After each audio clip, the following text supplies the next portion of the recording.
बीवी ने शोहर से पूछा, अगर मैं 4-5 दिन के लिए नजर ना आऊं तो फिर आपको कैसा लगेगा? शोहर ने खुशी से कहा, अच्छा लगेगा। फिर पीर को भी बीवी नजर ना आई, मंगल को भी बीवी नजर ना आई, बुध को भी बीवी नजर ना आई, जुमेरात को भी बीवी नजर ना आई। आखिरकार जुमे को जब आंखों की सोजन कम हुई तो फिर थोड़ी थोड़ी नजर आई।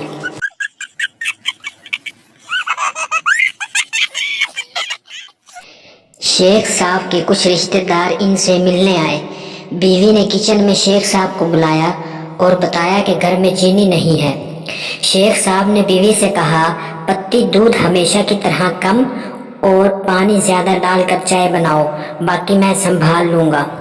बीवी ने मेहमानों को चाय पेश की तो शेख साहब ने कहा, इसमें से एक कप में चीनी नहीं है, वो जिसके हिस्से में आए। हम सब कल बीवी बच्चों के साथ इसके घर मेहमान होंगे। सब रिश्तेदारों ने इंतहाई खामोशी से चाय पी। एक ने तो ये भी कहा कि मेरे कप में चीनी बहुत तेज है।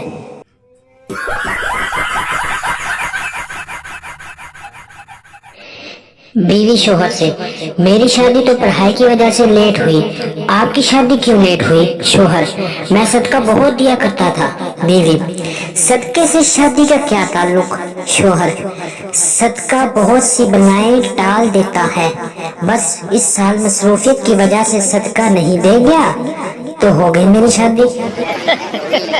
Hey, y'all, come look at this. एक लड़की तीसरी बार ड्राइविंग लाइसेंस का इंटरव्यू देने लगी। ऑफिसर, अगर एक तरफ आपका शोहर और दूसरी तरफ आपका भाई हो तो आप किसे मारेंगी? लड़की, शोहर को। ऑफिसर, अरे मैडम, आपको तीसरी बार बता रहा हूँ, आप ब्रेक मारेंगे।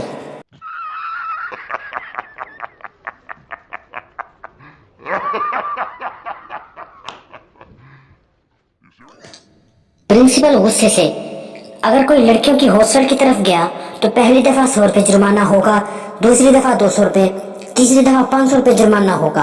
पप्पू कुछ देर सोचने के बाद, सर इसका महाना पैकेज क्या होगा?